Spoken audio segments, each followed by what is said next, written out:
Hello મિત્રો, જય શ્રી કૃષ્ણ. મારી હોમ કુકિંગ રસોઈની ચેનલમાં તમારું સ્વાગત છે. આજે હું એકદમ નવી અને અનોખી રેસીપી મગની દાળ અને પનીરના થેપલાની રેસીપી શેર કરવાની છું, જે ઓછા સમયમાં અને ઓછી સામગ્રીમાં ઇન્સ્ટન્ટ અને સહેલી રીતે બની જાય તેવો ટેસ્ટી નાસ્તો છે. આ થેપલા ખાવામાં એકદમ પોચા અને મેથીના થેપલા જેવા જ ટેસ્ટી હોય છે અને આ થેપલાને ચા, કોઈપણ સબ્જી, કોઈપણ દાળ કે પછી એમનામ પણ ખાઈ શકાય છે. આજે હું પ્રોટીન અને ફાઇબરથી ભરપૂર એવા પનીર અને દાળના થેપલાની રેસીપી શેર કરવાની છું, જે વેટ લોસ કરવામાં પણ ખૂબ મદદરૂપ થાય છે અને હેલ્ધી પણ ખૂબ છે અને જે જીમ કરતા હોય એના માટે પણ ખૂબ સરસ આ રેસીપી છે. તો આ મેં 200 ગ્રામ જેટલું પનીર લઈ લીધું છે. એને મેં આવી રીતે ટુકડા કરી લીધા છે. આપણે એને મિક્સીમાં ગ્રાઇન્ડ કરવાના છીએ. આપણે પનીરને મિક્સીની અંદર ગ્રાઇન્ડ કરી લઈશું. તો હવે પનીર ગ્રાઇન્ડ થઈ ગયું છે. હવે આપણે એને એક વાસણમાં કાઢી લઈશું.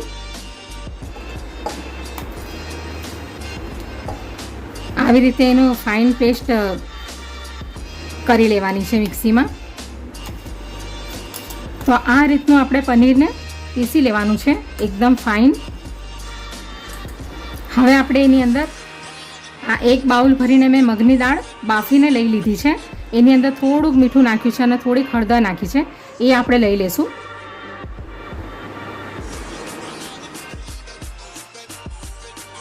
મગની દાળની અંદર પણ પ્રોટીન અને ફાઇબર ભરપૂર પ્રમાણમાં હોય છે.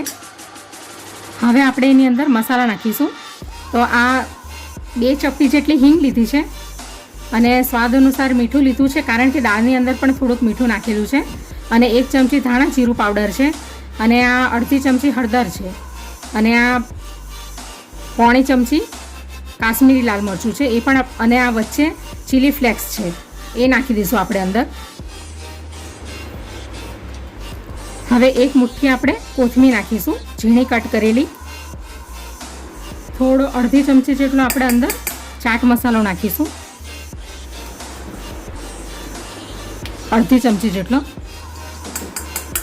હવે આપણે આદુ અને મરચાંની પેસ્ટ નાખીશું, અડધી ચમચી.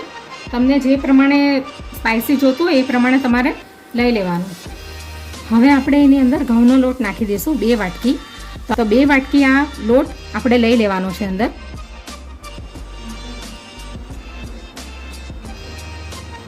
કારણ કે આપણે એની અંદર પાણી નથી નાખવાનું. હવે આપણે એનો ડો તૈયાર કરી લઈશું પાણી નાખ્યા વગર. તમારે ઘઉંના લોટ સિવાય બીજો કોઈ લોટ એડ કરવો હોય તો તમે એ પણ કરી શકો.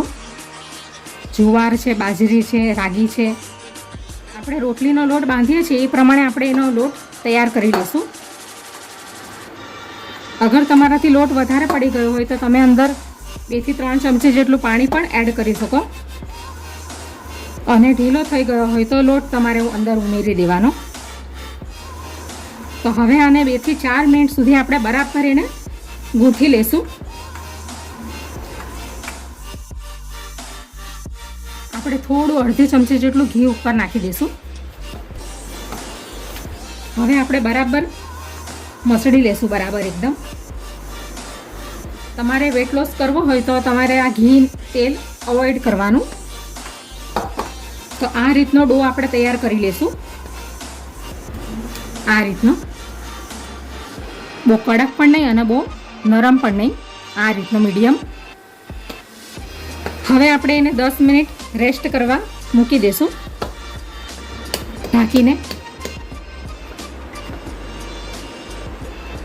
તો હવે 10 મિનિટ થઈ ગઈ છે.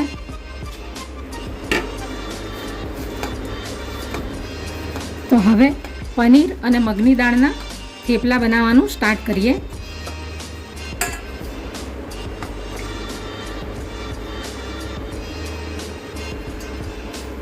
તમારે નાના મોટા જેવા બનાવવા હોય તેવા તમે બનાવી શકો.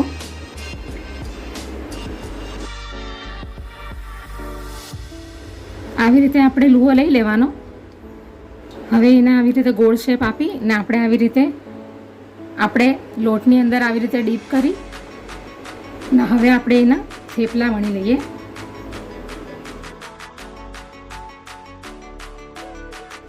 આપણે એકદમ પતલા થેપલાને વણવાના છે. તમારે જાડા રાખવા હોય તો તમે રાખી શકો એવી રીતે પણ આપણે પતલા થોડા વણશું તો સોફ્ટ બનશે.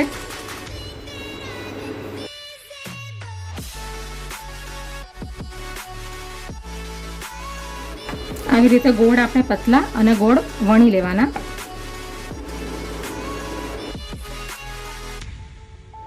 હવે આપણે ગેસ ઉપર નોનસ્ટિક તવી મૂકી દીધી છે. હવે આપણે એને શેકી લઈશું મીડિયમ ફ્લેમ પર. તો આ રીતના આપણે પતલા પતલા વણવાના છે. આ રીતના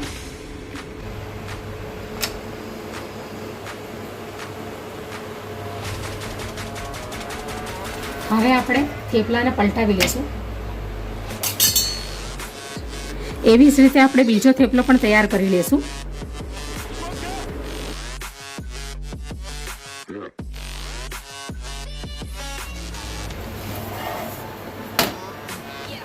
હવે આપણે થોડું ઘી લગાવી લઈશું.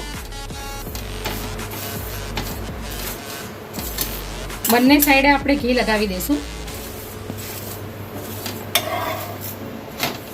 તમારે વેટ લોસમાં ખાવું હોય તો તમારે ઘી તેલ સ્કીપ કરી દેવાનું. આપણે એને બંને સાઈડેથી બરાબર શેકી લેશું આ રીતે.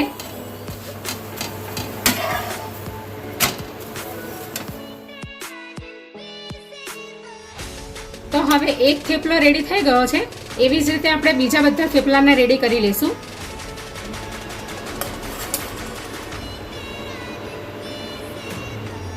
આવી જ રીતે આપણે બધા થેપલાને વણી લઈશું.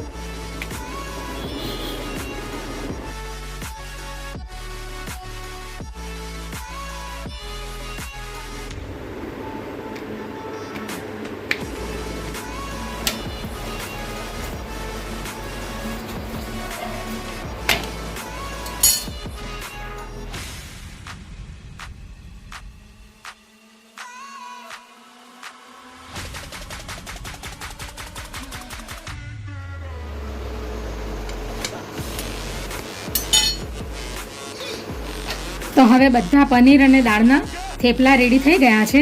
તમે આને રોટી પણ કહી શકો અને પરાઠા પણ કહી શકો. અને આને તમે દહીંની સાથે ખાઈ શકો અથવા તો લાંબા મરચાં આવે છે એનું ચટણી ટાઈપ બનાવીને પણ તમે ખાઈ શકો. તો તૈયાર છે પ્રોટીનથી અને ફાઈબરથી ભરપૂર પનીર અને દાળના થેપલા. અગર તમે વેટ લોસ કરવા માંગતા હો તો તમારે આની અંદર ઘી તેલ અવોઇડ કરવાનું. આ એકદમ હેલ્ધી અને પ્રોટીનથી અને ફાઈબરથી ભરપૂર થેપલા છે. તો જરૂરથી બનાવીને ખાજો. અને 2 દિવસ સુધી ફ્રેશ રહે છે કારણ કે આપણે એની અંદર પાણી નથી નાખ્યું. તમે જોઈ શકો છો કે કેટલા નરમ અને કેટલા સોફ્ટ બન્યા છે.